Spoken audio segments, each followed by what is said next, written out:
Hello everyone, welcome to my YouTube channel. We have started this chapter 2 of soil mechanics. This is the last part of the discussion regarding that chapter. That is the various tests for water content determination and specific gravity and mass density determination. So if you haven't watched the previous videos, please do watch. And if you like this video, please do subscribe and share with your friends. So let's get started. Various methods for water content determination are oven drying method, torsion balance method, pycnometer method, sand bath method, alcohol method, calcium carbide method, and radiation method. So let's discuss each one in detail. The first one is oven drying method. In the oven drying method, as the name suggests, it is done in oven, so it is a lab method and it will be very accurate. So here what happens is the wet soil sample we are taking in an airtight container, and here we are for 24 hours we are heating the oven at 110 plus or minus 5 degrees Celsius. So thereby removing the water content in the wet soil, making it a dry soil. So the weight of solid will be equal to the weight of dry soil, WD.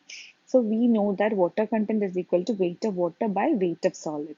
So W minus initial weight is W. So W minus WD by WD into 100 will give you the water content. So this is very accurate method. So the next method is torsion balance method. So this is used in field to find out the water content at different depths below the ground level. Then the next method is pycnometer method. Here pycnometer is a 1 liter capacity glass jar. It's having a brass top with a hole in top. So what happen is we are doing the test like this. First, initially the weight of container we are taking as W1, and we are taking wet soil in it and taking the weight as W2. Then above the wet soil we are taking water to a particular depth, then waiting, and that weight will be W3. Then we are removing the soil and taking the water till that level, initial level. So the weight will become W4. So we were using this W1, W2, W3, W4. We get water content is equal to W2 minus W1 by W3 minus W4 into G minus 1 by G minus 1 into 100. Here G is the specific gravity of soil solids. So we have to find out G in order to do this method. So there is another pycnometer method to find out the specific gravity. There we are using the same W1, W2, W3, W4, but instead of wet soil in W2, we are taking dry soil in that case. We will discuss that here itself in this video lecture itself. So this method is used for coarse grain soil because it's easy to remove air in the coarse grain soil.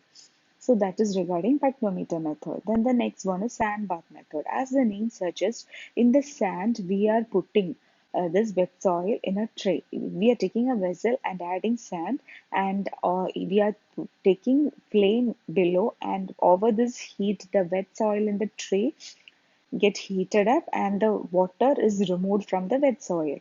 So we will get water content thereby. So since this is a crude method and it is used in the field, okay, this is a crude method and it is used in the field. And then alcohol method. As the name suggests, alcohol is added to the wet soil sample. That is, methylated spirit is added to the wet soil sample and ignited. Because of this ignition, water is lost, and thereby we can find out the water content. This is a rapid method, but it's not very accurate. Then the next method is calcium carbide method. Here calcium carbide is added to wet soil, and wet soil contain water. So calcium carbide react with the water and give out acetylene gas C2H2. And the pressure of this acetylene gas is measured by the instrument known as moisture tester, and because of this moisture tester will give in an this moisture tester, this will give us the value of water content. Okay, then the next one is radiation method. Radiation method means that we are putting a radioactive isotope in capsule form inside a steel casing. This is a field method. So we insert a steel casing and inside that we are putting radioactive isotope in capsule form, and neutrons are emitted by this. And here there is H2 atom in the H2O which is present in the soil. So this neutrons loses their energy because of this contact with hydrogen atom, and they get dispersed, and the loss some of the neutrons get detected by the detector, which is again inserted in a steel casing, which is kept at a distance from the initial capsule steel casing. So here the detector will indirectly give the water content. This is extremely useful method, but it requires extreme care as we are using a radioactive isotope. So this is not practically more used. This much is the water content determination methods. Now we will discuss the specific gravity determination methods.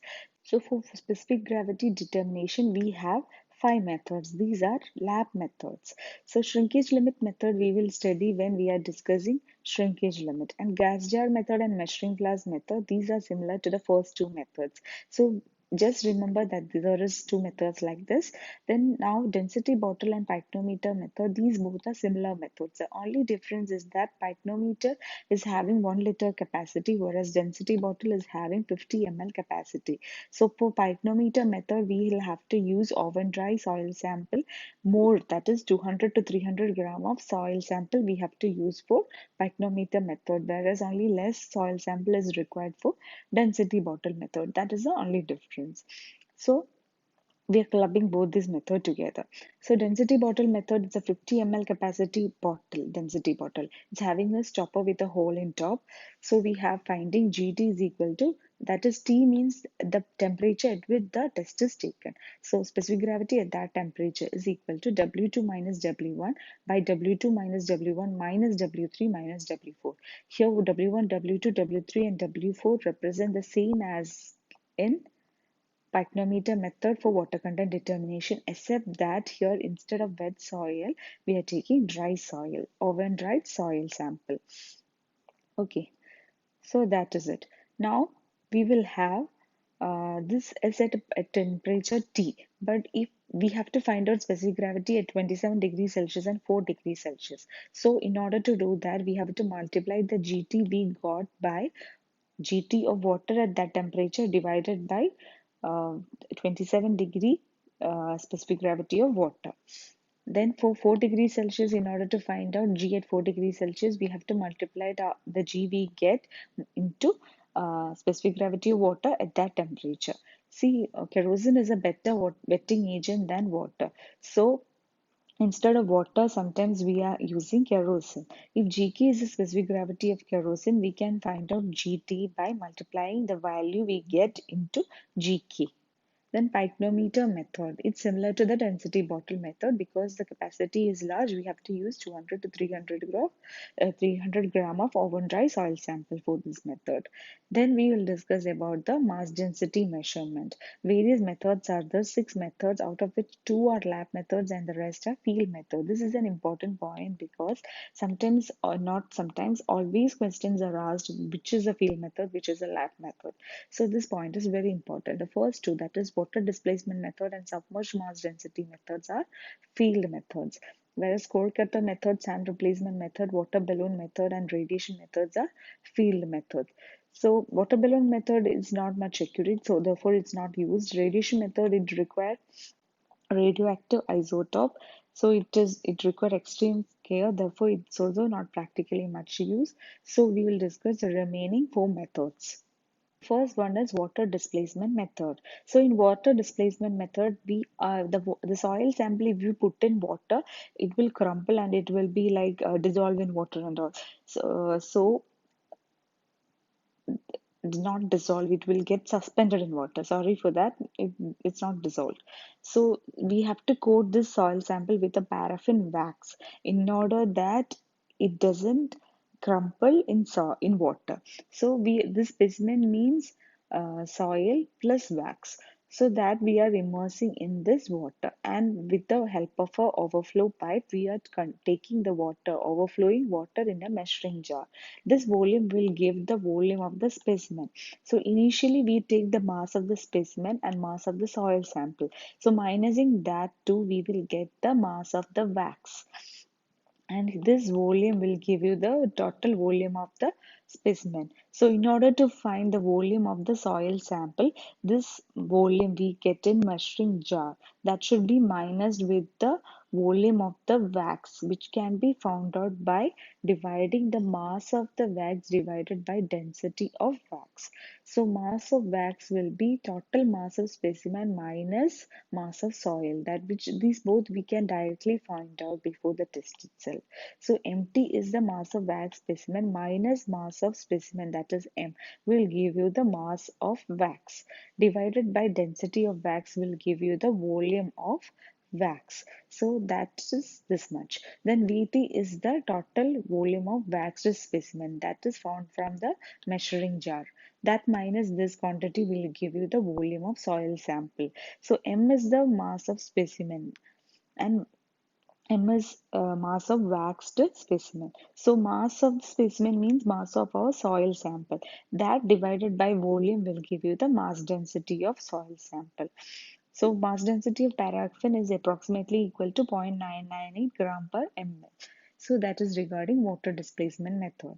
Then there is submerged mass density method. This is similar to water displacement method. This works on the principle of Archimedes, and here it's there is no other measuring jar. We are submerging the specimen and thereby finding its density. Then the next method is core cutter method. Core cutter method, there is a cutter. We have to initially find out the mass and volume, internal volume of the cutter. So there is a dolly, and with the help of dolly, we are putting this cutter in the ground, and we are taking the soil specimen here internally in this cutter, and we are using dolly in order that the cutter does not get buried under the soil. So this can be for getting cutter inside the soil. We'll have to have a fine and soft soil, that is clayey soil. So this method can be used only in case of cohesive soil. So we put this cutter inside the ground soil, and we take soil sample inside this, and we weigh this cutter. So the initial weight of this cutter will be W1, and the final weight will now be W2. So W2 minus W1 will give you the weight of the soil sample inside this cutter. Divided by internal volume of this cutter will give you the density of soil sample. So that is this method. Here the important point is this is used for clay or cohesive soil. So for hard coarse grain soil, this cutter will get broken. So that is not, this method is not used for coarse grain soil. Then the next one is sand replacement method. This method is important because this is used for any type of soil. Here, listen this carefully. What we are initially doing, we are taking a soil sand sample. So this sand sample density we are finding out by calibration. Let the density be rho s. So this is a soil sample which we are using here. But there we make a hole in the ground. We take soil from here. That soil is another soil. Okay, so that soil's mass we are finding out. Okay, then let us keep it there.